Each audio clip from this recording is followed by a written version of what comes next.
பேசுவது கிளியா இல்லை பெண்ணரசி மொழியா?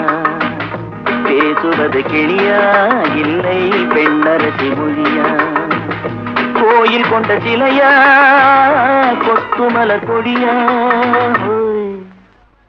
பேசுவது கிளியா பெண்ணரசி மொழியா?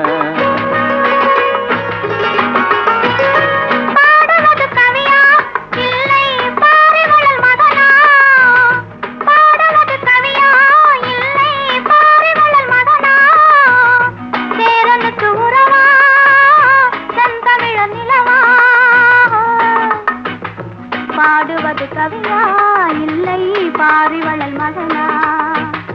சேரனுக்கு உறவா செந்தமிழ நிலவா? பாடுவது கவியா இல்லை பாரிவளல் மகனா?